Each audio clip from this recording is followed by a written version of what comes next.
हरे कृष्ण कृष्ण कृष्ण हरे हरे, हरे राम राम राम हरे हरे, हरे कृष्ण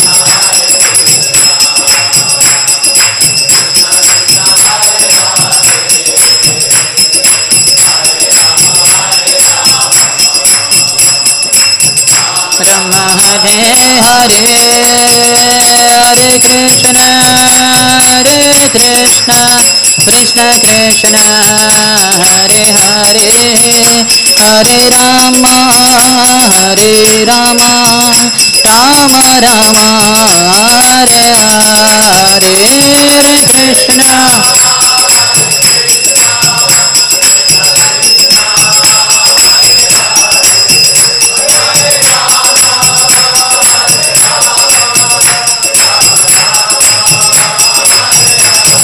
जय गौरानिताय जय गौरानिताय गौरानिताय जय गौरानिताय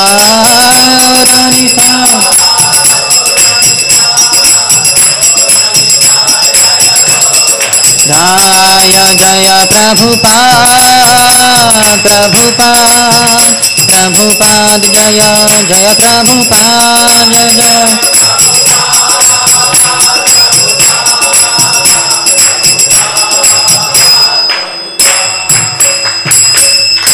जय ओम विष्णुपाद परमहंस परिव्रजकाचार्य अष्टोत्तर शत श्री श्रीमती डिवाइन ग्रेस अभय चरणा अरविंद भक्ति वेदांत स्वामी शिल प्रभुपाद की, ISKCON founder acharya BBD founder acharya saviour of the whole world Shil Prabhupada की। जय ओम विष्णुपाद परमहंस परिव्रजकाचार्य अष्टोत्तर शत श्री श्रीमद भक्ति सिद्धांत सरस्वती गोस्वामी ठाकुर शिल प्रभुपाद की, अनंत कोटि वैष्णव वृंद की, नामाचार्य शिल हरिदास ठाकुर की। प्रेम से कहो श्री कृष्ण चैतन्य प्रभु नित्यानंद, श्री अद्वैत गदाधर श्रीवास आदि गौर भक्त वृंद की। श्री श्री राधा कृष्ण गोप गोपिका श्याम कुंड राधा कुंड गिरिराज गोवर्धन की। ब्रजभूमि श्री वृंदावन धाम की, मथुरापुरी धाम की, पुरुषोत्तम क्षेत्र श्री जगन्नाथपुरी धाम की, श्री नवद्वीप मायापुर धाम की, गंगा मैया की, यमुना मैया की, भक्ति देवी की, श्रीमती तुलसी महारानी की, समवेत गौर भक्त वृंद की। श्री श्री राधा कुंज बिहारी की, श्री श्री गौर निताय की, ग्रंथराज श्रीमद् भागवतम की, श्री शयनी एकादशी की, निताय गौर प्रेमानंदे। All glories to the assembled devotees, all glories to the assembled devotees, all glories to the assembled devotees, all glories, all glories, all glories to Shri Guru and Shri Gauranga. Namo Vishnupadaya Krishna Pristhaya Bhutale Shrimate Bhakti Vedanta Swamin iti namine. Namaste Saraswati Deve Gauravani Pracharine Nirvishesha Shunyavadi Paschatya Deshatarine. ओम नमो भगवते वासुदेवाय, ओम नमो भगवते वासुदेवाय,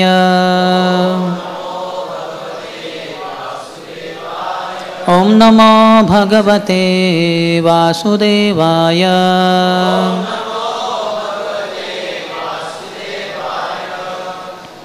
हरे कृष्णा। हम पढ़ रहे हैं श्रीमद् भागवतम स्कंद 7 अध्याय 2, जिसका शीर्षक है असुर राज हिरण्यकश्यपु।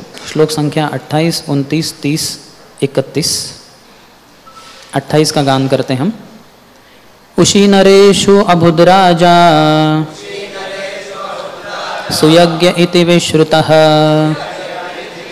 सपत्नैर्निहतो युद्धे ज्ञातयस्तम उपासत। उशीनरेषु बुद्राजा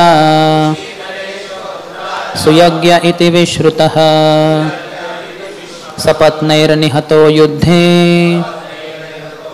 ज्ञातयस्तम उपासत। उशीनरेषु बुद्राजा सुयज्ञ इति विश्रुतः, सपत्नैर्निहतो युद्धे ज्ञातयस्तम उपासत। इसका अनुवाद श्रील प्रभुपाद के द्वारा।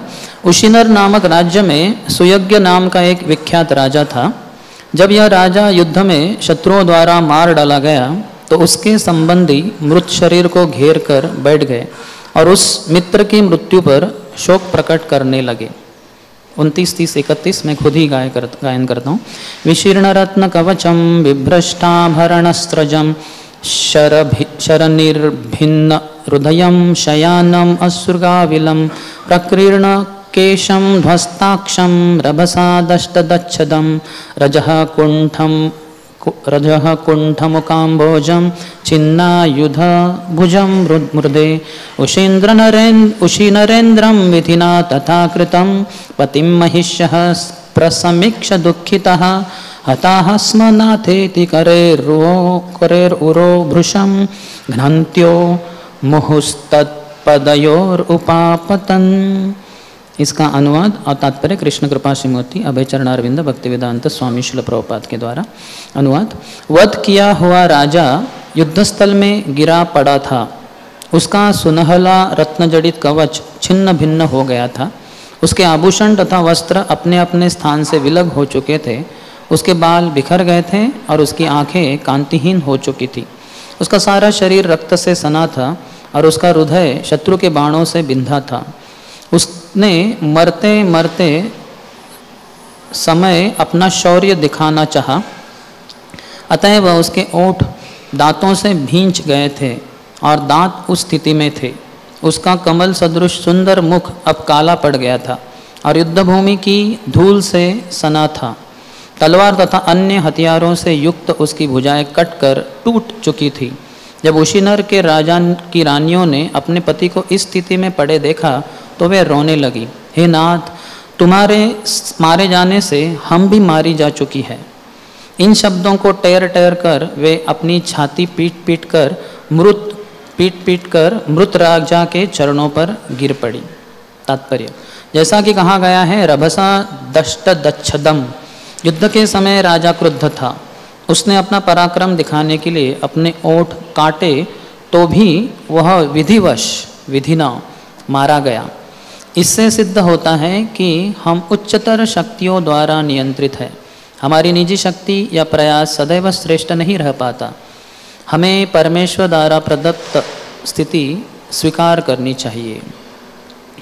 ओम ज्ञानतिमिरन्धस्य ज्ञानाञ्जनशलाकया चक्षुरुन्मीलितं येन तस्मै श्रीगुरवे नमः। श्रीचैतन्यमनोभीष्टं स्थापितं येन भूतले स्वयं रूपः कदा मह्यं ददाति स्वपदान्तिकं। वन्देऽहं श्रीगुरोः श्रीयुतपदकमलं श्रीगुरोन् वैष्णवांश्च श्रीरूपं साग्रजातं सहगणा रघुनाथान्वितं तं सजीवं साद्वैतं सावधूतं परिजनसहितं कृष्णचैतन्यदेवं श्रीराधा कृष्णपादान् सहगणा ललिता श्रीविशाखान्वितांश्च वाञ्छाकल्पतरुभ्यश्च कृपा सिन्धुभ्य एव च पतितानां पावनेभ्यो वैष्णवेभ्यो नमो नमः। जय श्री कृष्ण चैतन्य प्रभु नित्यानंद श्री अद्वैत गदाधर श्रीवास आदि गौर भक्त वृंद। हरे कृष्ण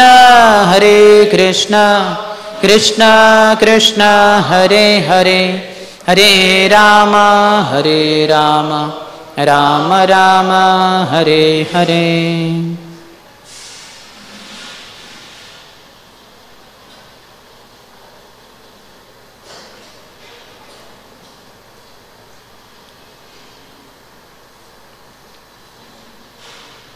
हरे कृष्ण हरे कृष्ण। आज के इस पावन पर्व पर जब हम शयनी एकादशी मना रहे हैं, जिसका दूसरा एक नाम पद्मा एकादशी भी है, मैं उपस्थित सभी भक्तों का हार्दिक स्वागत करता हूँ। कथा शुरू करने के पहले संक्षिप्त में इस एकादशी के बारे में शास्त्रों में इसका बहुत अच्छा वर्णन है।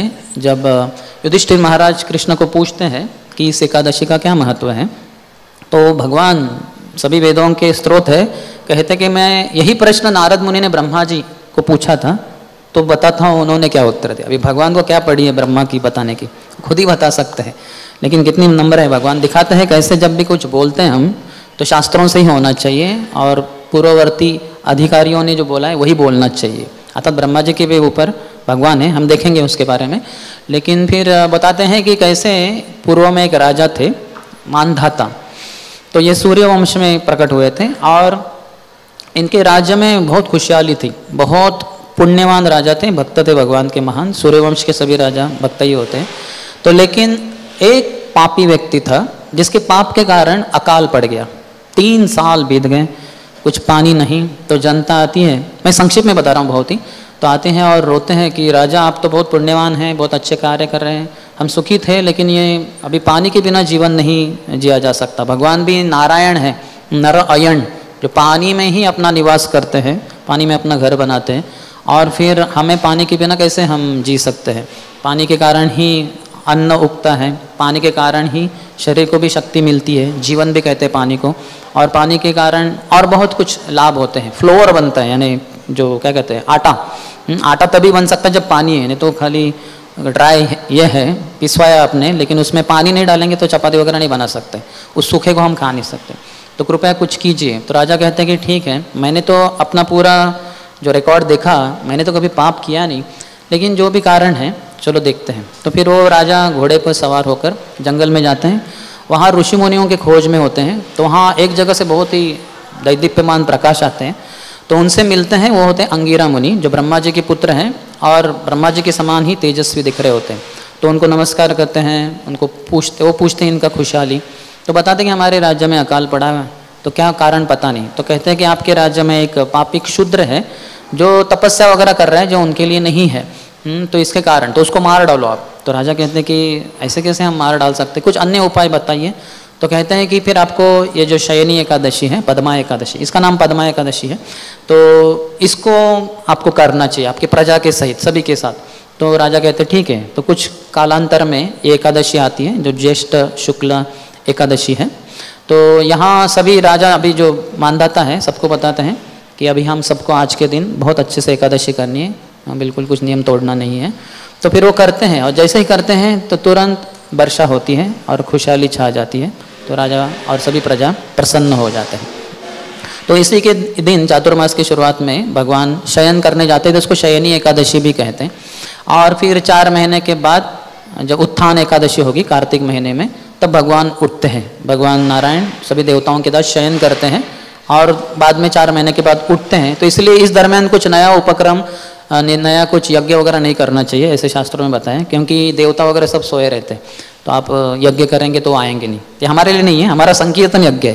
हरे कृष्ण कृष्ण कृष्ण हरे हरे, हरे राम राम राम हरे हरे।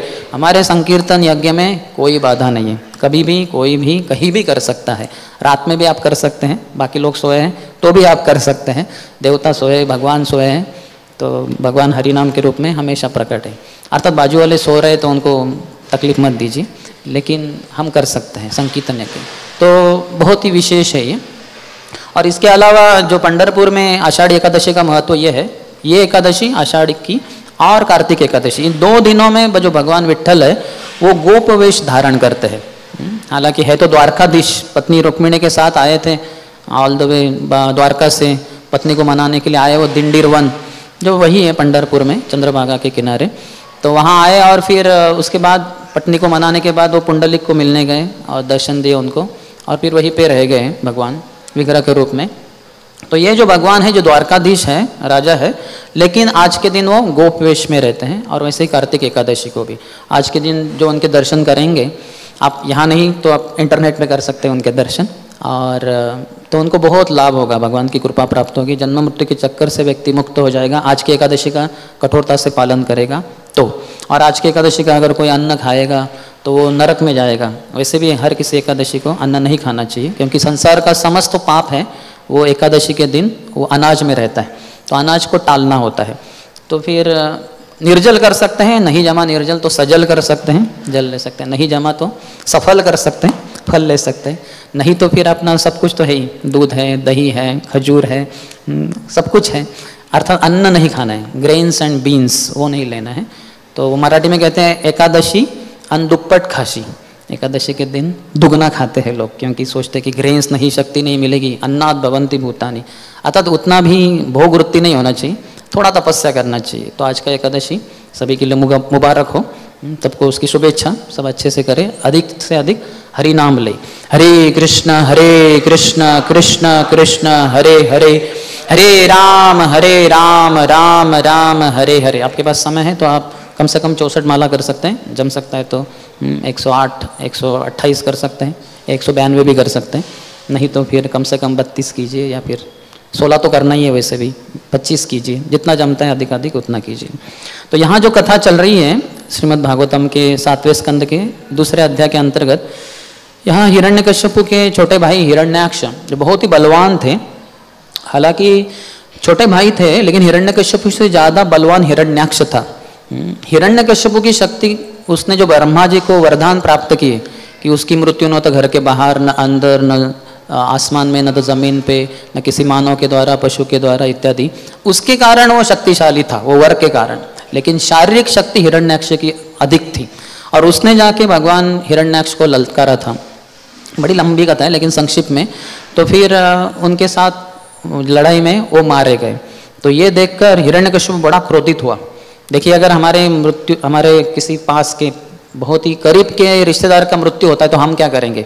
दुख मनाएंगे, उसके शव के पास बैठेंगे, बाकियों को सांत्वना देंगे। लेकिन इसने पहले क्या किया, इसने सभी राक्षसों को बुलाया और कहे, अरे सबके नाम लिए, सब खतरनाक राक्षस थे वो, बोले ये विष्णु है, ये बहुत ही खतरनाक बन गया है। पहले तो वो सबके प्रति समभाव रखता था, देवताओं और दानवों के प्रति, लेकिन ये देवताओं ने उनकी कुछ तो आराधना की, तो जैसे छोटे बच्चों को अगर कोई मिठाई दे दे तो वो उस व्यक्ति के प्रति आकर्षित हो जाता है, वो जो जैसे बोलेगा वैसे करता है। तो वैसे ही ये विष्णु ये देवताओं के साथ हो लिया, और इसके कारण मेरे भाई की इसने, जो बहुत ही मासूम था बेचारा, उसकी हत्या कर दी।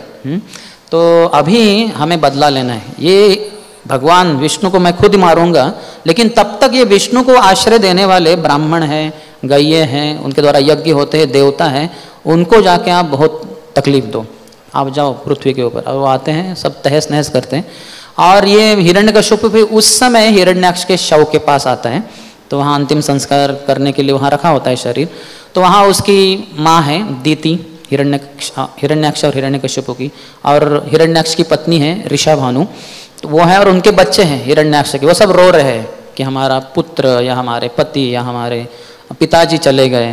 तो उनको सांत्वना देने के लिए हिरण्यकश्यप यहाँ कुछ बताता है, भगवत गीता से वचन बताता है, भगवत गीता के तत्वज्ञान, भागवतम के तत्वज्ञान बहुत अच्छे से बताता है, बहुत अच्छे से तत्वज्ञानी है ये ब्राह्मण है, कश्यप का पुत्र है, कश्यप और दीति का, तो ब्राह्मण है, लेकिन अपने जीवन में पालन नहीं करता। तो ये देख सकते हैं हम कि कैसे जीवन में तत्वज्ञान बोलना बहुत आसान है, इसको अपने जीवन में उतारना बहुत ही मुश्किल है। कल श्रीमान श्याम कृष्ण प्रभु उधर बता रहे थे एनवीसीसी मंदिर के भागवतम में कि एक बार एक व्यक्ति ने अपने मंत्री को पूछा कि सबसे आसान चीज़ क्या है संसार में, तो उसने उत्तर दिया मंत्री ने कि तत्वज्ञान दूसरों को सुनाना जैसे मैं कर रहा हूँ अभी, ये बहुत ही आसान है, बस आपको मैं बोलता रहूँगा ऐसा हुआ ऐसा हुआ, बहुत आसान है। लेकिन जब ऐसे कहते हैं कि the real Bhagavatam begins when you get down from the vyasasana, जब वो प्रचारक जो प्रवचनकार है भागवतम से उतरता है तो असली श्रीमद् भागवतम कक्षा शुरू होती है। यानी वो जो बोल रहा है वो अपने जीवन में कैसे लागू करता है, वो बहुत महत्वपूर्ण है। मराठी में कहते हैं बोले तैसा चाले त्याची वंदावी पावुले, जो जैसा बोलता है वैसे करता है उसके अनुसार। One who walks his talk, जैसे बोलता है उसके अनुसार चलता है नहीं उसके अनुसार चलता है, यानी ऐसा नहीं कि वो हंस गति से चलता है कि मयूर गति से कि गज गति, वो वाला नहीं, लेकिन पालन करता है कि नहीं अपने जीवन में। दूसरों को आपको बोल दिया मैंने कि कम से कम 64 माला कीजिए, लेकिन मैं करूँगा क्या आज 64 माला? ये सबसे पहला प्रश्न है, तुम खुद करना चाहिए, फिर दूसरों को बोलना चाहिए। आचार्य यानी अपने उदाहरण से सिखाता है। लेकिन यहाँ तो हिरण्यकश्यप वो आचार्य नहीं है, ब्राह्मण पुत्र है, और सांत्वना देने के लिए फिलॉसफी है तो फिलॉसफी बता रहा है वो। तो वो बताते बताते यहाँ एक राजा की कथा शुरू हो रही है। जो वो बता रहे हैं।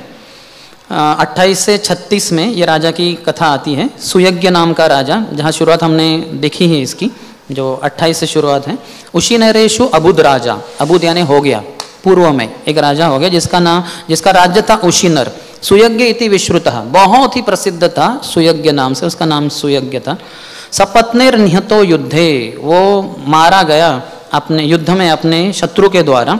सपत्न यानी पत्नी के साथ नहीं, शत्रुओं के द्वारा मारा गया वो।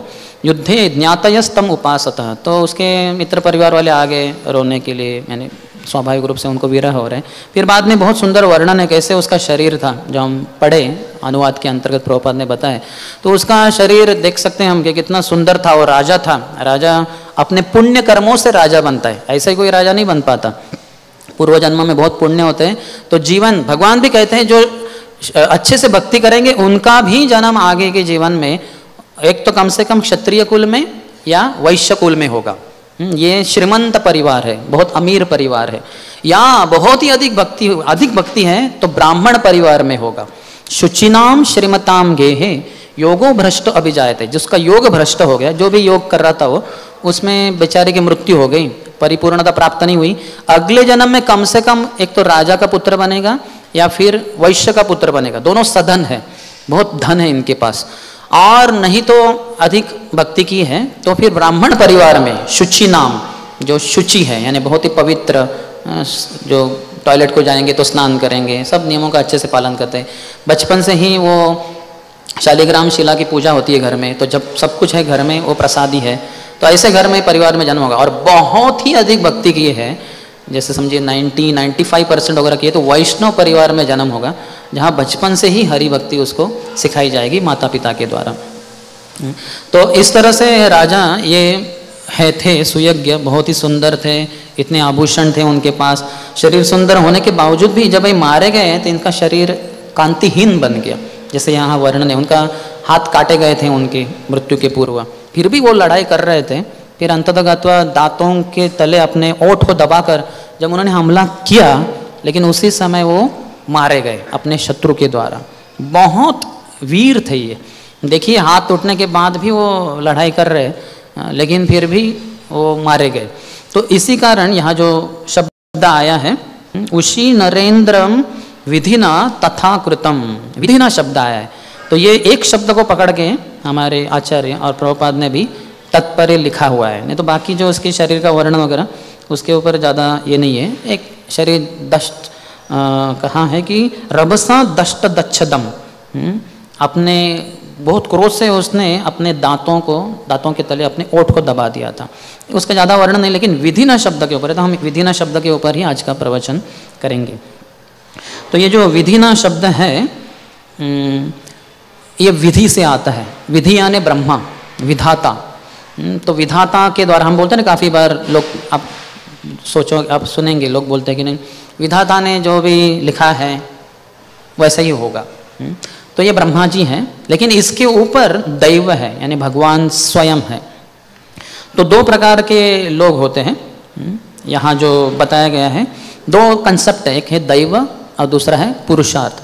ये दोनों का यहाँ प्रभुपाद ने उन शब्दों में नहीं लेकिन अप्रत्यक्ष रूप से इनको वर्णन किया है, इसलिए हम इसी संकल्पना के ऊपर आज का प्रवचन करेंगे। जैसे प्रभुपाद को आप देख सकते हैं, इन्होंने लिखा है जैसा कि कहा गया है रबसा दष्ट दशछदम, युद्ध के समय राजा क्रुद्ध था, उसने अपना पराक्रम दिखाने के लिए अपने ओठ काटे तो भी वह विधिवश विधिना मारा गया।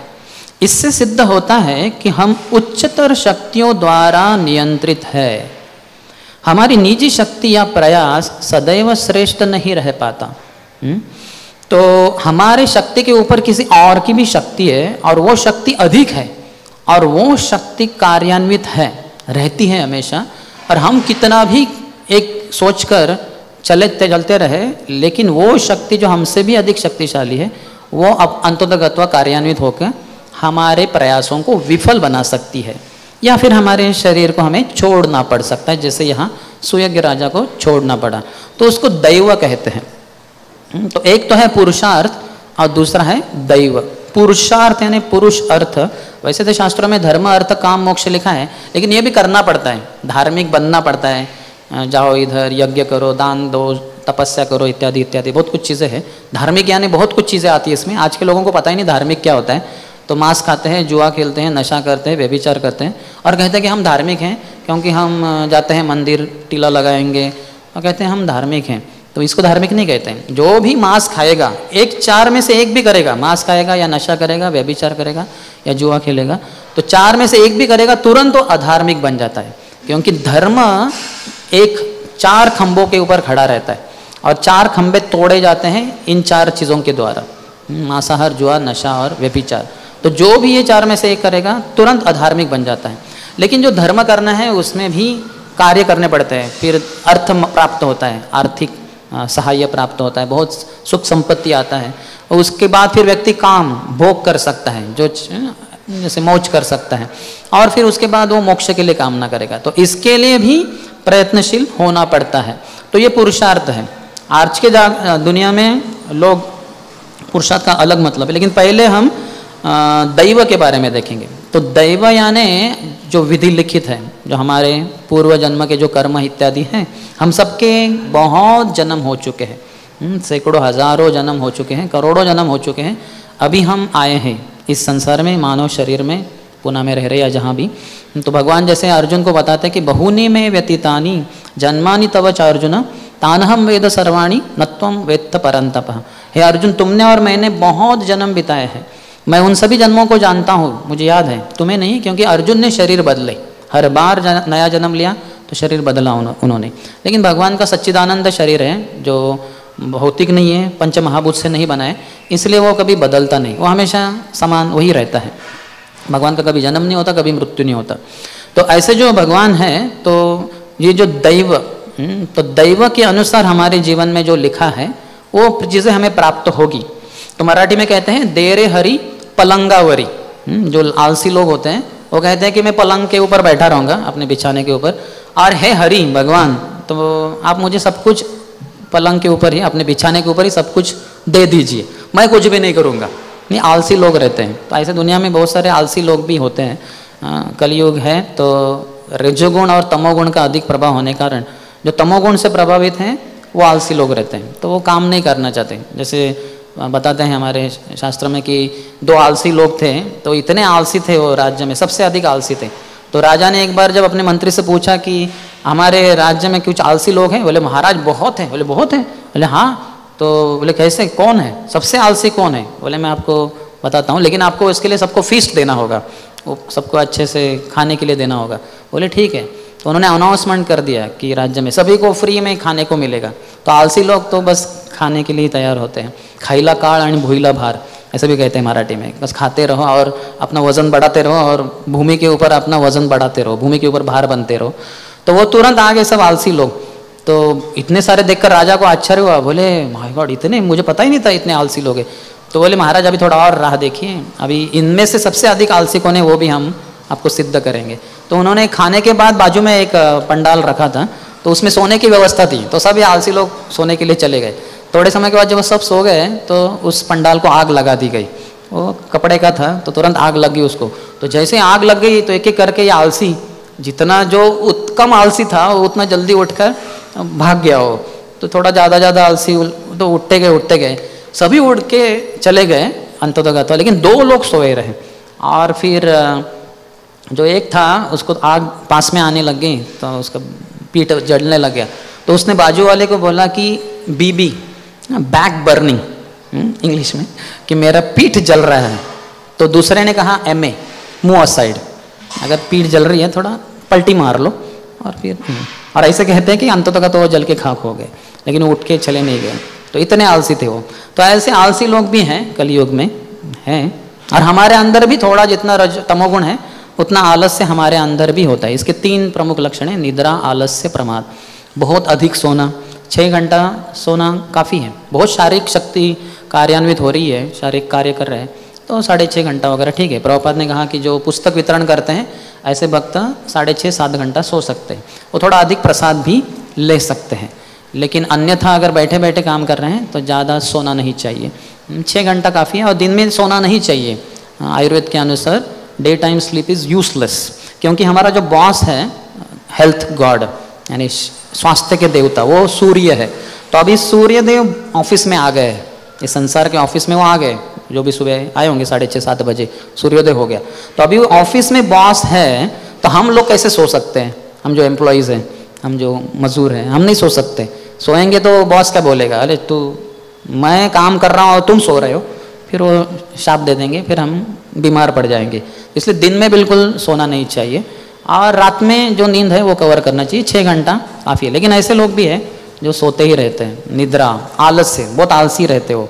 आज करो सो कल, कल करो सो परसों, परसों करो सो नरसों, और हमेशा तरसों, वो कभी करेंगे ही नहीं कार्य। तो ऐसे बहुत ही आलसी लोग होते हैं, निद्रा, आलस्य और प्रमाद, पागल बन जाते हो एक तरीके से।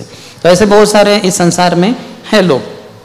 तो यहाँ तक कि सज्जन व्यक्ति भी इससे प्रभावित हो सकता है। जैसे धृतराष्ट्र की कथा आती है श्रीमद् भागवतम में और महाभारत में, कि धृतराष्ट्र अपने भतीजों के साथ बहुत दुर्व्यवहार कर रहे थे। उनके जो बच्चे थे दुर्योधन इत्यादि, इनसे आसक्त होने के कारण वो पांडवों को दुर्लक्षित कर रहे थे, उनको प्रति इतना स्नेह नहीं था। होना चाहिए, क्योंकि पांडु राजा थे, लेकिन पांडु किसी कारण से जब वो जंगल में गए थे, थोड़ा शाप लग गया उनको और वहीं पे मृत्यु हो गई। तो उनकी पत्नी माद्री उनके साथ चली गई, तो कुंती आ गई। छोटे बालक करीबन 10-11 साल के थे सब पांडव, युधिष्ठिर, भीम, अर्जुन, नकुल, सहदेव को लेके वो आ गई भी विधवा। तो सभी यहाँ के राजघराने के सभी ने स्वागत किया कुंती देवी का, और बच्चों को प्रेम दिया सबने, सभी बड़े प्रसन्न थे, क्योंकि युधिष्ठिर बहुत ही नेक, बहुत ही होनहार, बहुत ही प्रामाणिक, बहुत ही भगवान के अच्छे भक्त थे। और भीम भी बहुत शक्तिशाली था, और फिर अर्जुन, ये सब बहुत माहिर थे, बहुत एक्सपर्ट थे। इनको ट्रेनिंग दिया गया था अलग अलग प्रकार का द्रोणाचार्य के द्वारा बाद में। तो सभी को युधिष्ठिर बहुत अच्छे लगते थे, और स्वाभाविक रूप से क्योंकि पांडु राजा थे, और पांडु के पहले पुत्र युधिष्ठिर धृतराष्ट्र के पहले पुत्र दुर्योधन से भी करीबन 2 साल बड़े थे। वैसे तो गांधारी पहले गर्भवती बन चुकी थी यहाँ हस्तिनापुर में, जब वहाँ पांडु महाराज रह रहे थे जंगल में अपनी 2 पत्नियों के साथ। उनको शाप लग गया था किसी एक मुनि के द्वारा, कि उन्होंने जो उनको जब वो हिरनी के रूप में वो सहवास कर रहे थे अपनी पत्नी का बच्चे पैदा करने के लिए, तो उसी समय पांडु ने उनको बाण मारे थे, 5 बाण।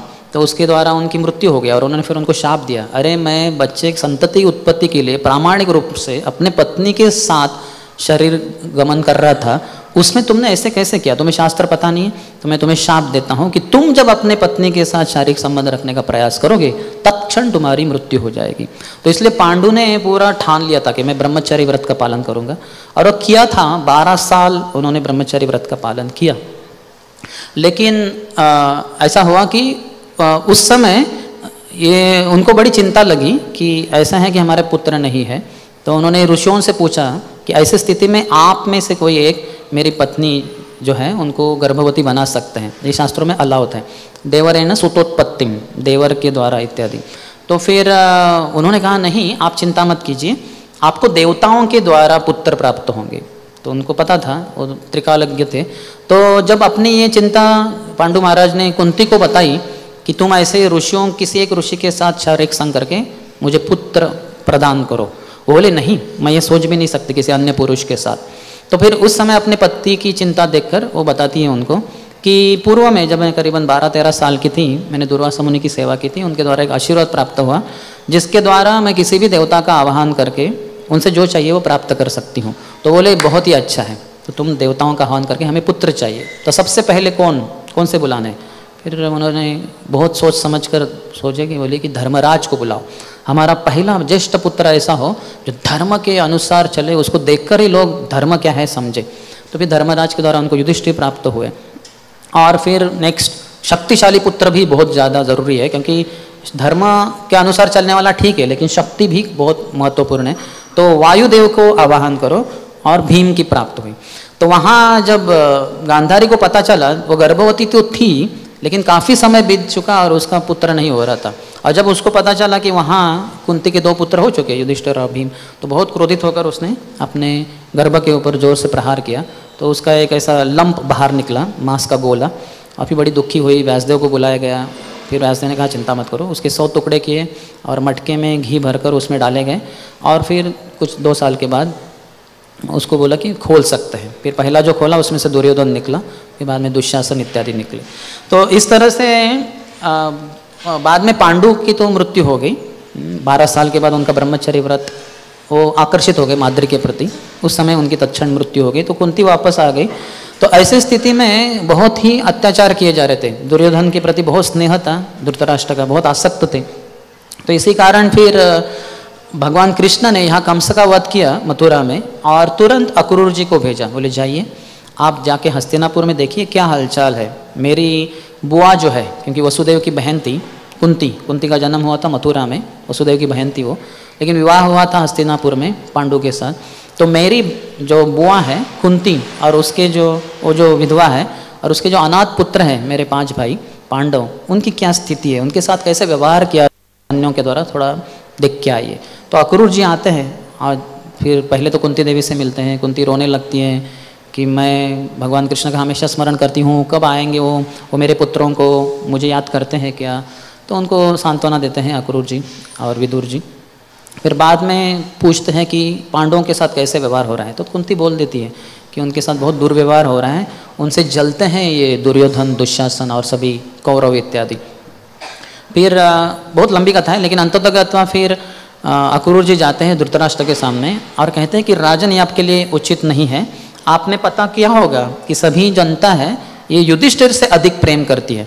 और धृतराष्ट्र ने, हालांकि अंधे थे, कानों से सुना था कि प्रजा कहती थी अरे ये हमारे अंधे धृतराष्ट्र महाराज, ये कब तक राज्य चलाते रहेंगे। अभी तो युधिष्ठिर आ गए, इतने नेक हैं, धर्मराज के समान ही हैं, तो क्यों ना इनको राजकुमार के रूप में इनकी घोषणा कर दे और फिर जल्दी जल्द इनको भी राजा बनाया जाए। ऐसे प्रजा पीछे से बोल रही थी, जो धृतराष्ट्र ने सुना था। तो सभी प्रसन्न युधिष्ठिर से। और हालांकि आपके पुत्र बहुत ही थोड़े अलग प्रकार के हैं, आपको उनके प्रति ज़्यादा स्नेह नहीं दिखाना चाहिए, पांडवों के ऊपर आपको अधिक स्नेह दिखाना चाहिए और उनको ही राज्य प्रदान करना चाहिए युधिष्ठिर महाराज को। तो फिर ये जो धृतराष्ट्र है वो कहते हैं कि हे अक्रूर, आप जो कह रहे हैं ये बहुत ही अच्छा संदेश है, मैं समझ रहा हूँ इसको, लेकिन फिर भी वो ठीक से समझ नहीं पा रहे उसको। तो वो कहते हैं कि everything moves bye the will of the supreme Lord, सब कुछ भगवान की इच्छा के अनुसार ही चलता है। No man can influence his will, भगवान की जो इच्छा है उसको कोई प्रभावित नहीं कर सकता, उसको बदल नहीं सकता। He has come to relieve earth of its burden. Akrura ji ने बताया था कि कृष्ण आए ही इस संसार में असुरों का वध करने के लिए। और देखिए आप जब वृंदावन में थे तो सभी असुरों को तो मार ही दिया, पूतना, अघासुर, बकासुर इत्यादि। और अभी हाल ही में उन्होंने कंस का भी वध कर दिया, कंस के 8 भाई कंक इत्यादि, उनको भी मार डाला और बाकियों को भी वो मार डालेंगे। आए ही हैं संसार में असुरों का नाश करने के लिए। तो ये कह रहे हैं धृतराष्ट्र कि भगवान आए हैं इस संसार से जो असुरों को निकालने के लिए, मारने के लिए। तो दैट विल श्योरली हैपन, वो होगा ही होगा। What then can I do, तो मैं क्या कर सकता हूँ, मैं कुछ नहीं कर सकता। यानी दैव के ऊपर है, सब सौंप रहे हैं, तो दैव के अनुसार जैसे होना है होना ही है, तो मैं क्या कर सकता हूँ। तो ये अपने पुत्रों से आसक्त थे युधिष्ठिर, दुर्योधन से, इस कारण वो समझ रहे लेकिन समझ नहीं पा रहे। पश्चन अपि न पश्यति, या मराठी में कहते कळतंय पण वळत नहीं, समझ रहे हैं लेकिन जीवन में लागू करना मुश्किल हो रहा है, क्योंकि आसक्ति होती है ना, तो इसलिए हम उसको लागू नहीं कर पाते। तो इस तरह से धृतराष्ट्र गए। तो फिर क्या नतीजा निकला, एक पुत्र से आसक्ति रही उनकी, दुर्योधन। नतीजा, परिणाम, बाकी 99 पुत्रों को खोना पड़ा उनको, सब के सब मारे गए, बड़े ही बेरहमी से, क्रूरता से मारे गए इनके द्वारा, भीम के द्वारा, अकेले के द्वारा। और दुर्योधन भी अंत में मारा ही गया। और इसके अलावा वो राज्य को भी खो बैठे, सब कुछ गंवा दिया उन्होंने। और कितने सारे परिवार वालों की हत्या उनको सुननी पड़ी, और सबके रोना धोना उनको सुनना पड़ा धृतराष्ट्र को। तो इस तरह से होते हैं लोग जो कहते हैं कि दैव के अनुसार जो भी है वो तो होने ही वाला, लेकिन हमारा भी रोल होता है, हमारे एंडेवर्स, प्रयत्नों को पुरुषार्थ कहते हैं। तो इसलिए वो पुरुषार्थ को भी लागू करना होता है। तो जो पुरुषार्थ में बहुत ही अधिक जो रजोगुण में पुरुषार्थ होता है काफ़ी लोगों का, उसमें क्या कहते हैं, सब कुछ मेरी मुट्ठी में, मैं जैसा चाहूँ मैं प्रयत्न करूँगा और फिर वैसा ही होगा। मराठी में कहते तूच आहेस तुझ्या जीवनाचा शिल्पकार, you are the architect of your own life. आप ही आपके जीवन के शिल्पकार हो करके, यानी आप जैसे मेहनत करो, कड़ी मेहनत करो, बहुत पैसा कमाओ, ओवर टाइम जॉब करो, बहुत अधिक धन कमाओगे, बहुत मालामाल हो जाओगे। तो ये एक प्रकार की, एक तो तमोगुणी एक राक्षसी प्रवृत्ति है, दूसरी रजोगुणी दूसरी राक्षसी प्रवृत्ति है। रजोगुण तमोगुण यही दो बड़े राक्षस है हम सबके हृदय में, अधिक कम मात्रा में लगे हुए हैं, वो है उधर। तो इसी को भगवान 16वें अध्याय में दैवी असुर संपद योग के अंतर्गत उसमें कहते हैं कि इदम अद्य मया लब्धम इमं प्राप्से मनोरथम इदम अस्तिदम अपि मे भविष्यति पुनर्धनम असो मया हतो शत्रुर हनिष्ये चापरान अपि ईश्वरोहम अहम भोगी सिद्धोहम बलवान सुखी आढ्यो अभिजानवनस्मि कोन्यो अस्ति मया सदृशो मया यक्षे दास्यामि मोदिष्य इति अज्ञान विमोहितः। तो ये करीबन 3 श्लोकों में एक राक्षसी प्रवृत्ति का क्या सोचना होता है ये बताया गया है। इदम अद्य मया लब्धम, आज मेरा इतना धन है, मैंने प्राप्त किया अपनी कठोर मेहनत से। लोग कहते हैं ना ये मेरे खून पसीने की कमाई है, मैंने खून, आई स्टार्टेड फ्रॉम स्क्रैच, कुछ था नहीं, मैंने कड़ी मेहनत की और ये पूरा खड़ा कर दिया, घर या कंपनी या ये वो। लोग बड़ा मगरूर होते हैं, बड़े अहंकारी होते हैं कि मैंने अपने मेहनत से। वैसे ही इधर बताया राक्षसी प्रवृत्ति है, इदम अद्य मया लब्धम, जो इतना था मेरा ये सब मैंने प्राप्त किया, इमं प्राप्त से मनोरथम, और मेरे बहुत सारे मनोरथ हैं, वो अधिक धन कमाने की इच्छा है, मैं उसको भी प्राप्त करूंगा। इदम अस्तिदम अपि में भविष्यति पुनर्धनम, भविष्य में मेरा और अधिक धन होगा। असो मया हतो शत्रुर, ये मेरा एक शत्रु था, इसको मैंने मार डाला है। देखिए ऐसे लोग सोचते हैं, करते भी हैं वैसे। हनिष्ये चापरान अपि, और एक दूसरा भी शत्रु है जो अभी तक जीवित है, मैं उसको भी मार डालूंगा, ऐसे वो सोचते हैं। ईश्वरोहम अहम भोगी, मैं कंट्रोलर हूँ, मैं नियंत्रक हूँ। अहम भोगी, मैं भोग करने वाला भोगी भी हूँ। सिद्धोहम, मैं परिपूर्ण हूँ, पूरी तरह से मुझ में कुछ कमी नहीं है। बलवान सुखी, शारीरिक बल तो है ही, आर्थिक धन भी है, सब शक्ति है मेरे पास। बलवान सुखी, मैं बहुत सुखी हूँ। और आगे कहते हैं कि आढ्यो अभिजान वनस्मि, मेरे सभी परिवार वाले धनी लोग हैं, हम सब एलाइट ग्रुप है, करोड़पति हैं सब मेरे परिवार, या फिर अरबपति। जैसे आपको पता होगा अरेबियन कंट्रीज में वगैरह 7 स्टार होटल्स वगैरह हैं जहाँ करोड़पति को एंट्री नहीं है, कम से कम अरबपति होना चाहिए या खरबपति होना चाहिए, करोड़पति उधर प्रवेश नहीं कर सकता, उसके वो उतना पावरफुल नहीं है। जैसे हम लोग 5 स्टार होटल में शायद जा नहीं पाए, लो क्लास पीपल या मिडिल क्लास पीपल, वैसे हैं 7 स्टार होटल में वगैरह करोड़पति लोग प्रवेश नहीं कर पाएंगे, कम से कम अरबपति खरबपति होना चाहिए। हाँ, तो ऐसे लोग भी है। तो वो सोचता है मेरे सभी परिवार वाले बहुत धनी है। आढ्यो अभिजान वनस्मि कोन्योस्ति सदृशो मया, मेरे समान कौन है। इसलिए मैं अपने प्रवचनों में काफ़ी बार बोलता हूँ, और तुम्हारे भक्त जनों में हमसे बढ़कर कौन, स्वामी हमसे बढ़कर कौन। हे भगवान राधा कुंज बिहारी, आपके जो सभी भक्त समाज है उसमें मुझसे श्रेष्ठ भला कौन है, मैं तो सर्वश्रेष्ठ हूँ। ये आसुरी प्रवृत्ति है, भगवान ने 16वें अध्याय में बताई है। हम सोचते हैं कि सभी भक्तों में मैं सर्वश्रेष्ठ भक्त हूँ। हाँ, होंगे भक्त 1000 आपके, लेकिन सर्वश्रेष्ठ तो मैं ही हूँ। तो ये बहुत ही बुरा विचार है, अच्छा विचार नहीं। ये राक्षसी प्रवृत्ति हमारे अंदर, जिसके कारण हम सोचते, बोल तो नहीं पाएंगे, सबके बीच में बोल नहीं पाएंगे, सबके बीच में बोलते हम तो बहुत पति थे, प्रभु आपकी ही कृपा है, लेकिन अंदर से भाव रहता है कि लेकिन फिर भी पुस्तक वितरकों में मैं तो सर्वश्रेष्ठ हूँ, या फिर जो जन्माष्टमी का फंड कलेक्शन में तो मेरा ही पहला नंबर था, या फिर रथ यात्रा में मेरा ही सबसे अधिक कलेक्शन था, या मेरे द्वारा अधिक पॉलिटिशियंस को लाया गया, या फिर मैंने अधिक लोगों को प्रचार किया, मेरे कारण कितने लोगों की दीक्षा हुई 108, और वो दिन दूर नहीं जब 1008 भक्तों की दीक्षा मेरे कारण होगी। अरे मेरा बस चले तो मैं ही दीक्षा दे दूँ, लेकिन क्या करूँ वो इस्कॉन वाले लोग मुझे गुरु नहीं बनाए ना, तो फिर अभी ठीक है। तो ये सब बहुत ही जबरदस्त माया का प्रभाव है, हमारे हृदय के अंदर ऐसी बसी हुई है, हम नहीं उसको पकड़ के रखा है उधर, तो बहुत समस्या है। तो बोलते कौन्योस्ति सदृशो मया यक्षे दास्यामि मोदिष्य इति अज्ञान विमुक्त, तो इस तरह से वो अज्ञान में गिर जाता है। तो ऐसे लोग हैं जो रजोगुण के अंतर्गत भगवान 14वें अध्याय के 7वें श्लोक में कहते हैं तृष्णा संग समुद्भवम, ये बहुत भौतिक इच्छाएं रहती हैं इनकी भोग करने की।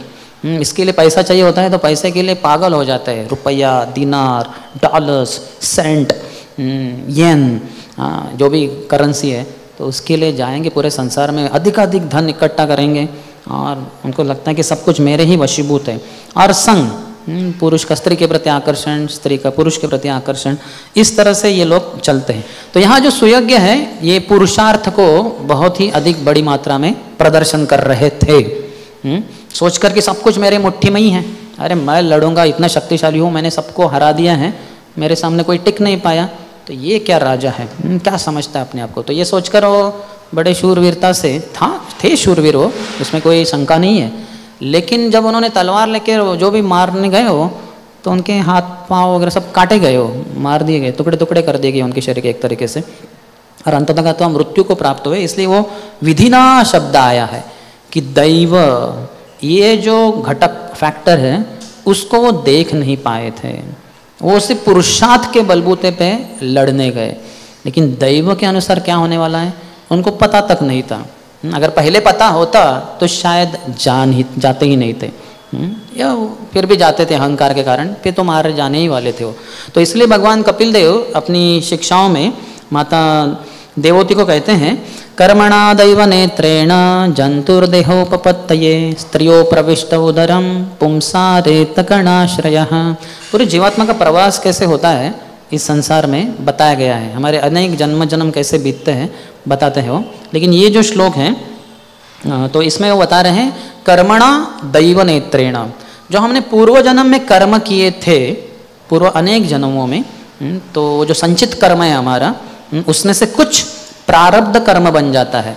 जैसे शरीर हम सबको प्राप्त हुआ है, मानव शरीर हम सबको प्राप्त हुआ है, तो कर्मणा अपने कर्मों के अनुसार दैव नेत्रेण, दैव नेत्र भी हैं, ऊपर से कोई आंखें तो है जो देख रही है कि आपने क्या कर्म किया था, फिर उसके अनुसार आपको एक परिवार में जन्म होता है। कर्मणा दैव नेत्रेण जंतुर्देह उपपत्तये, एक जंतु का, हम सबको जंतु बोला है, जंतु तो हम बोलेंगे कीड़े को कहते हैं, हम सब कीड़े ही हैं। हमारा जब जन्म हुआ था हमारे सहोदर कौन थे, माँ के गर्भ से हम जब प्रकट हुए बाहर आए, हमारे साथ बहुत सारे कीड़ों का भी जन्म हुआ, तो उनको सहोदर कहते हैं। वो हमारे भाई बहन थे, जो भी कीड़े हमारे साथ जन्म हुए, छोटे छोटे दिखते होंगे नहीं दिखते होंगे, तो हम भी एक कीड़े हैं, बहुत बड़े कीड़े थे हम, तो और बाद में और बड़े बड़े बनते जाते हैं, शरीर बढ़ता जाता है। तो कहते हैं कर्मणा दैव नेत्रेण जंतुर्देह उपपत्ते, एक जंतु का जन्म होता है। कैसे, स्त्रियों प्रविष्ट उदरम, एक स्त्री के उदर में, गर्भ में प्रवेश होता है जीवात्मा का। जब पति और पत्नी शारीरिक संग करते हैं तो पुरुष के शरीर के अंदर का जो वीर्य है वो क्रिया में उस स्त्री के गर्भ में प्रवेश करता है। स्त्रिया प्रविष्ट उदरम, उस स्त्री के उदर में प्रविष्ट हो जाता है जीवात्मा। पुंसः रेत कणाश्रयः, रेत यानी सीमेन, वीर्य, रेत का कण, एक ही वीर्य के बहुत सारे कण होते हैं। पुरुष स्त्री जब संगम करते हैं, शारीरिक संग, तो बहुत सारे कण चले जाते हैं पुरुष के शरीर से वीर्य के रूप में उस स्त्री के गर्भ में, लेकिन एक ही कण में, उसके एक ही कण में जीवात्मा रहता है। तो पुंसः रेत कणाश्रयः, उस रेत कण का, उस वीर्य के एक कण को आश्रय लेकर पुंसा, एक आदमी यानी जो जीवात्मा, उस स्त्री के गर्भ में प्रविष्ट होता है।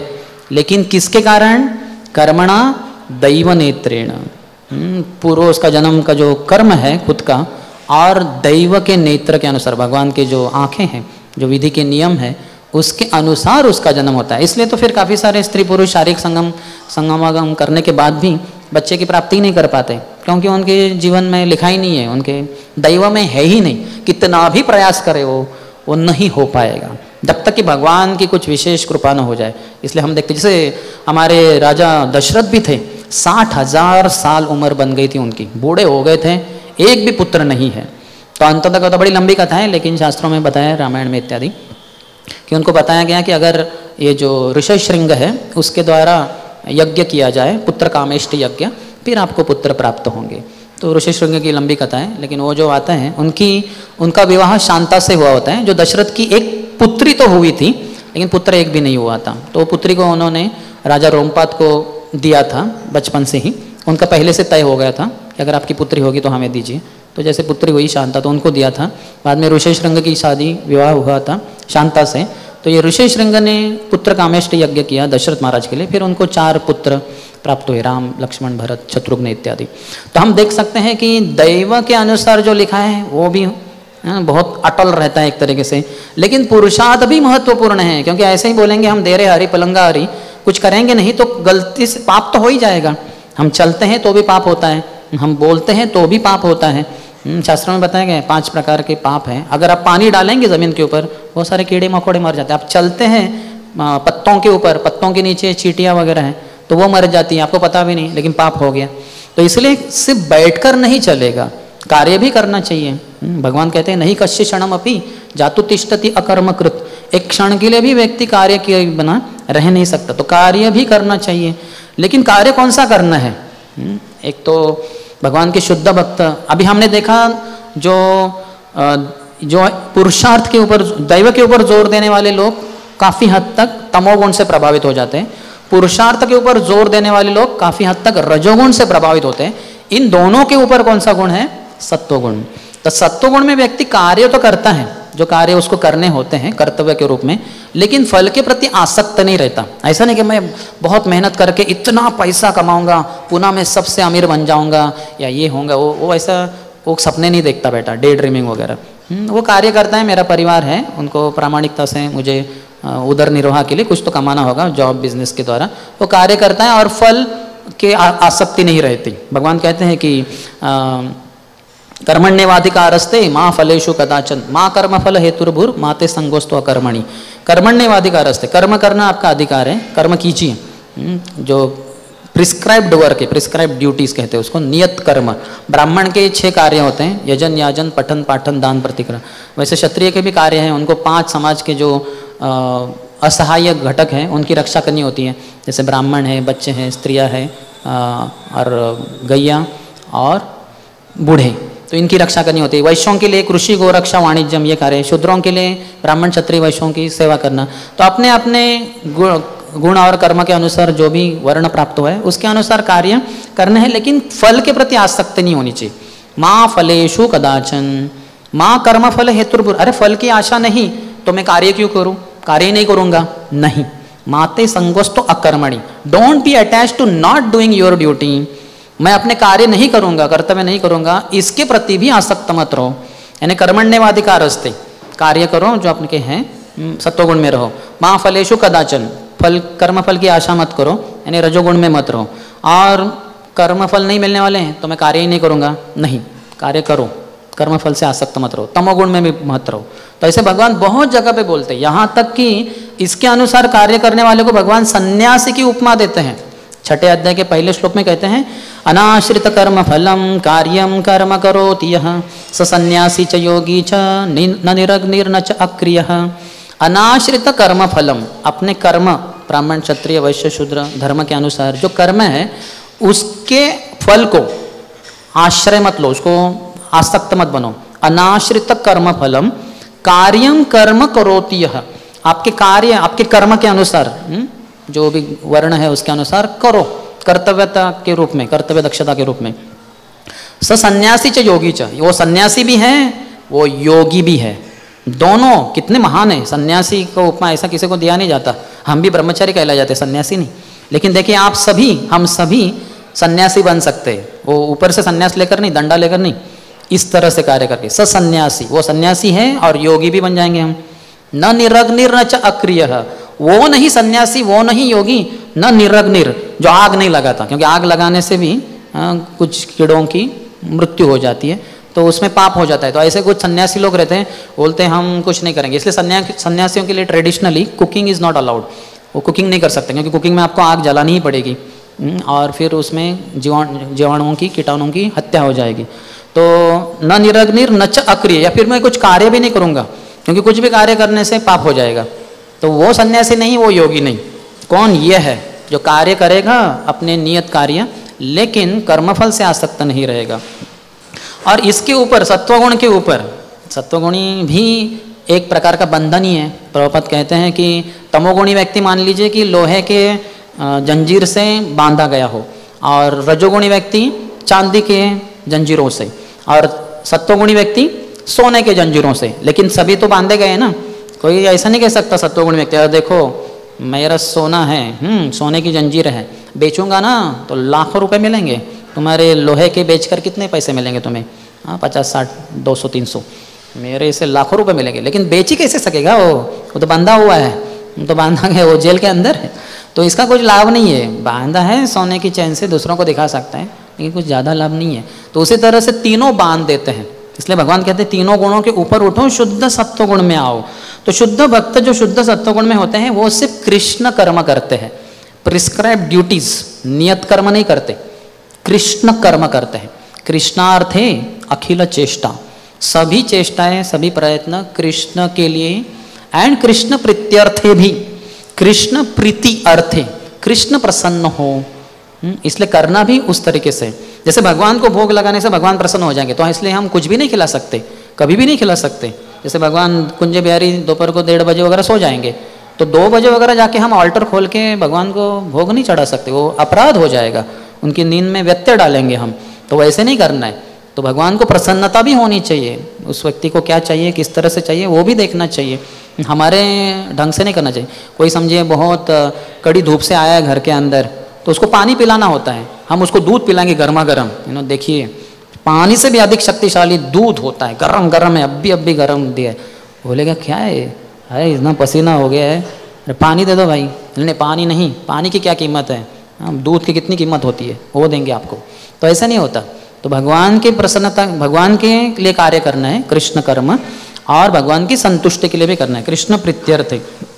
तो ये भक्त करते हैं, और साथ ही साथ उनकी समझ जो होती है, अंडरस्टैंडिंग, वो काफ़ी क्लियर रहती है कि भगवान जैसे चला रहे हैं संसार वैसे होने वाला है। मेरे हाथ में कुछ नहीं, मैं तो सिर्फ प्रार्थना कर सकता हूँ। Only one thing is our possession, हमारा सिर्फ एक ही धन है, वो क्या है, हमारी इच्छा। बाकी जो धन है उसके बलबूते पे आप कुछ नहीं कर पाएंगे। कितने सारे अमीर लोगों के परिवार वाले कोविड में मारे गए, बोले अरे आप करोड़ों रुपए ले लो, मेरी पत्नी को बचाओ, ऑक्सीजन सप्लाई करो। बोले ऑक्सीजन सप्लाई नहीं सर, आपके करोड़ रुपए हमारे पास नहीं है, या फिर और कितने सारे लोग मर जाते हैं, अमीर से अमीर या बड़े पॉलिटिशियन, बहुत प्रसिद्ध लोग, बहुत सुंदर लोग, बहुत शक्तिशाली लोग, सबके सब मारे जाते हैं, क्योंकि भगवान की इच्छा से ही संसार चलता है। Not a blade of grass moves without the sanction of the Lord, भगवान की इच्छा के बिना एक पत्ता भी नहीं हिलता। अगर आप बाहर देखेंगे, यहाँ तो फैन चालू है, लेकिन वहाँ बाहर देखेंगे पत्ते हिल रहे हैं। तो पत्ते क्यों हिल रहे हैं, क्योंकि हवा चल रही है। और हवा क्यों चल रही है, भगवान के भय से चल रही है। मद भयात वाति वातोयम, भगवान कपिल देव माता देवोतु के बताते हैं कि मद भयात, मेरे भय से, वाति बहता है, वात जो वात है यानी वायुदेव, मद भयात वाति वातोयम सूर्यस्तपति मद भयात, सूर्य भी अभी तो आपको समझ में नहीं आ रहे हैं यहाँ, लेकिन बादल है, लेकिन ऊपर जाके देखेंगे एरोप्लेन से तो देखेंगे कितना दैदीप्यमान है, कितना गर्म है सूरज। तो सूर्यस्तपति मद भयात, वर्षति इंद्रो, इंद्रदेव इतनी वर्षा करते हैं, दहति अग्निर, अग्निदेव इतना जलते हैं, मृत्युश्चरति मद भयात, और यमराज भी अपने भैंसे के ऊपर सवार होकर हाथ में मृत्यु दंड यम पाश लेकर चलते रहते हैं, और जिसका समय आ गया तुरंत उसको पकड़ लेते हैं, उस आत्मा को मन बुद्धि अहंकार के साथ शरीर से बाहर उखाड़ कर उसको उसके कर्म और दैव के अनुसार अगले शरीर में डाल देते हैं। तो इस तरह सब भगवान से ही चलता है। तो भगवान सभी कारणों के कारण है, सभी नियंत्रकों के नियंत्रक है, सभी जो प्रोप्राइटर्स हैं, मालिक हैं उनके भी मालिक हैं। पतिम पति नाम, सभी जो पति हैं उनके भी पति भगवान है। तो भगवान सर्वश्रेष्ठ है। तो भगवान को शरणागत रहते हैं।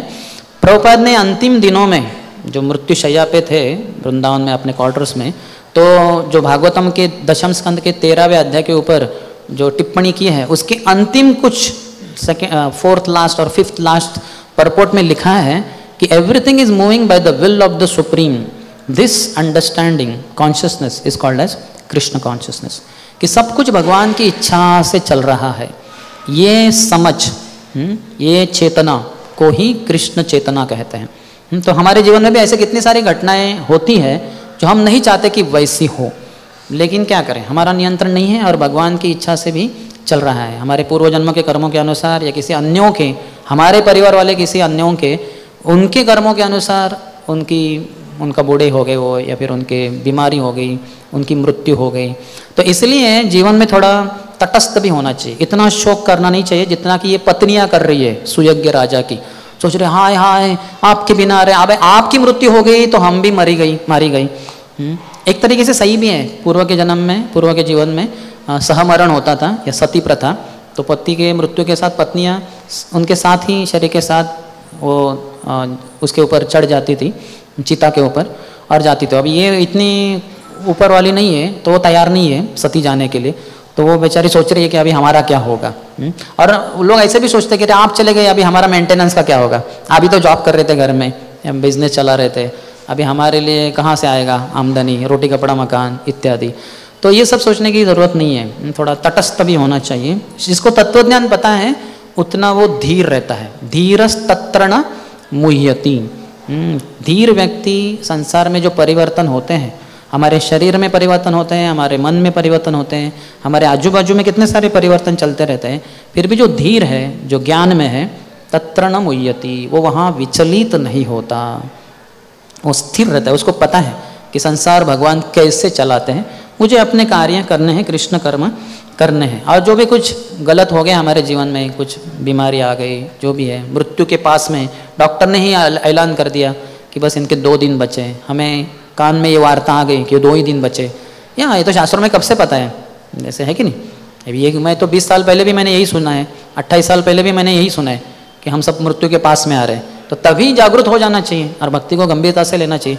अभी डॉक्टर ने बोल दिया कि 2 दिन ही बचे हैं इनको, तो अभी हम रियली, शास्त्रों में तो कब से, गुरु ने कब से बोल के रखा है, उनको हमने गंभीरता से लिया नहीं।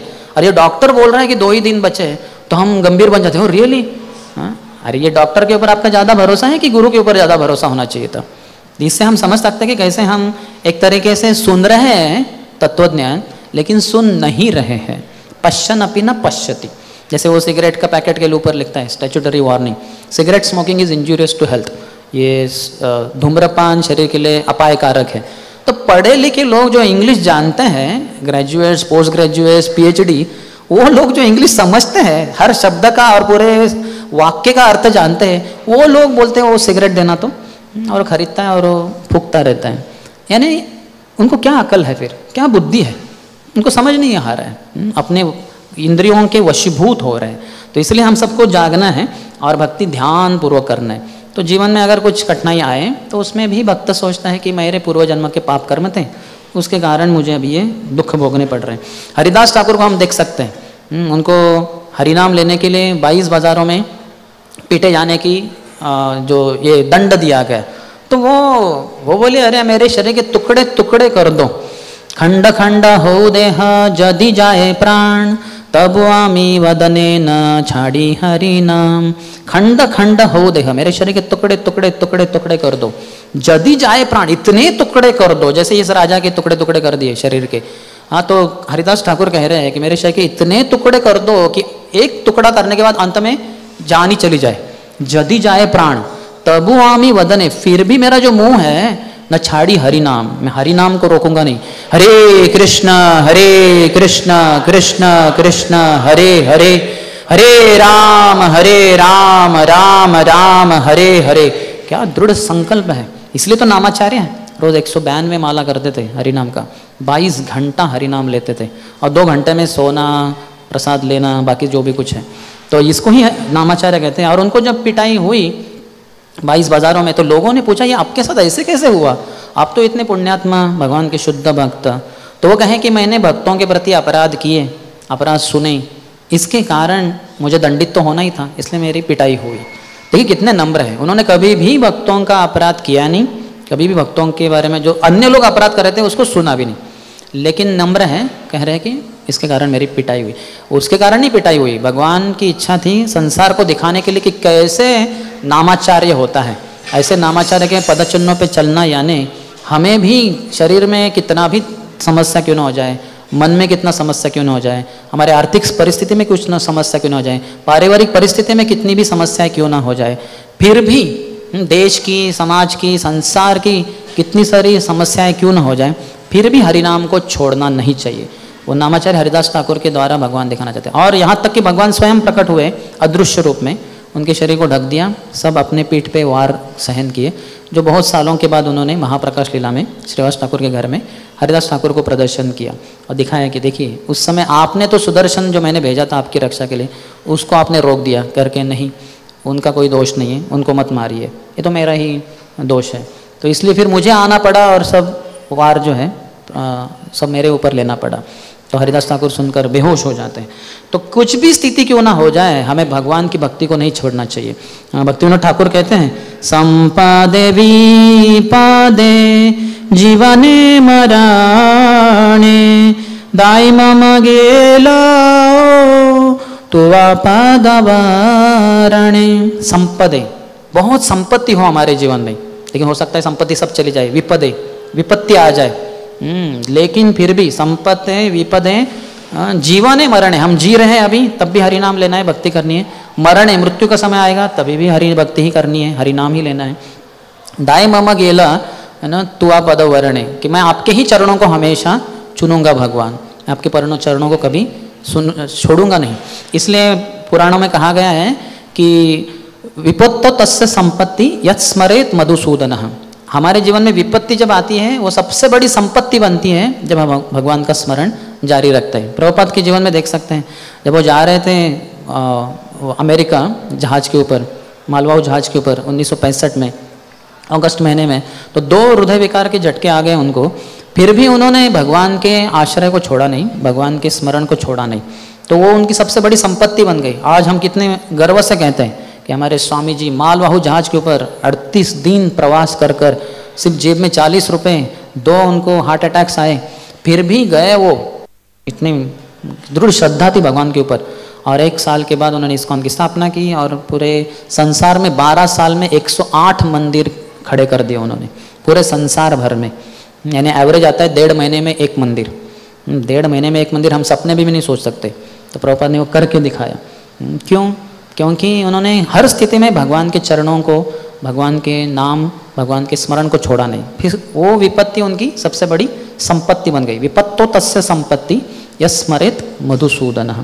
तो इसलिए हमें भी अपने जीवन में न तो बोलते रहना चाहिए कि दैव दैव ही सब कुछ है, न तो पुरुषार्थ पुरुषार्थ ही सब कुछ है, लेकिन हमें अपने कार्य करने चाहिए और जितना हो सके कृष्ण कर्म ही करने चाहिए। गुरु जैसे बोले हैं, भौतिक कार्य भी करने हैं, घर चलाना है, जॉब करना है, बिजनेस करना है, वो भी ऐसे करना है कि मेरा घर मंदिर है जहाँ भगवान के फोटो है या विग्रह है, और वो मंदिर को चलाने के लिए थोड़ा सा चंदा लगता है, डोनेशन, तो मैं जाता हूँ, जॉब करता हूँ, बिजनेस करता हूँ, कुछ धन इकट्ठा करता हूँ, और मंदिर में रहने वाले मेरे पत्नी हैं, मेरे बच्चे हैं, माता पिता हैं, जो भी है, तो उनके लिए कुछ तो लगता है, तो उनके लिए मैं सुविधा प्रकट करता हूँ, सुविधा प्रदान करता हूँ, और साथ ही साथ उनको हरि नाम, हरि प्रसाद, हरि भजन, हरि कीर्तन, ये सब सुविधा भक्त संग प्रदान करता हूँ। तो इस तरह से संसार में पूरी तरह से अनासक्त होकर कार्य करना चाहिए। अनासक्तस्य विषयान यथार्हम उपयुञ्जतः। रूप गोस्वामी कहे हैं, किसी भी प्रकार के विषयों में आसक्ति न रहकर, न तो दैव के वशीभूत होकर, न तो पुरुषार्थ के वशीभूत होकर, लेकिन ये दोनों चलते हैं, ये पता होना चाहिए। और अपने कृष्ण कर्म कर कर, शुद्ध भक्ति कर कर, इसी जीवन में हृदय को शुद्ध कर भगवत धाम जाने की इच्छा करनी चाहिए और उसके अनुसार प्रयत्नशील होना चाहिए। ऐसे करेंगे तो हमारा जीवन सफल होगा। इस सुयज्ञ के द्वारा हम विफल नहीं होगा, पराभव नहीं होगा। इसका तो पराभव हुआ, पराभवस्तावद अबोध जातो यावन्न जिज्ञासत आत्मतत्व। 5-5-5 में ऋषभदेव अपने पुत्रों को बता रहे भरत महाराज के साथ कि पराभव हो जाता है सबसे बड़ा व्यक्ति का मृत्यु के रूप में। जितना धन कमाया है, इतना शारीरिक सौंदर्य है, इतना बुद्धि, इतना ग्रेजुएशन, इतना डिग्रीज है, सब मिट्टी में मिल जाता है, क्योंकि वो व्यक्ति ही मिट्टी में मिल जाता है, शरीर ही चला जाता है, जल की खाक हो जाता है। तो इसीलिए इस तरह से बहुत ही दर्दनाक और बहुत ही घृणास्पद मृत्यु को नहीं सामना करना चाहिए। एक बहुत ही यशस्वी, बहुत ही गौरवशाली मृत्यु को हम प्राप्त कर सकते हैं अगर भगवत भक्ति भरा गुरु के आदेश के अनुसार हम जीवन चले तो। बहुत बहुत धन्यवाद। हरे कृष्णा। किसी को कोई प्रश्न?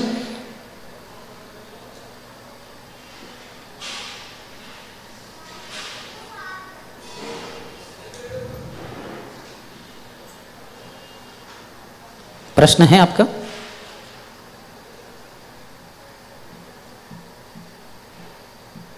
ठीक है, प्रश्न नहीं तो यही पे विराम देते हैं। ग्रंथराज श्रीमद् भागवतम की जय, श्रील प्रभुपाद की जय, शयनी एकादशी की जय, समवेत गौरभक्त वृंद की जय, निताय गौर प्रेमानंद।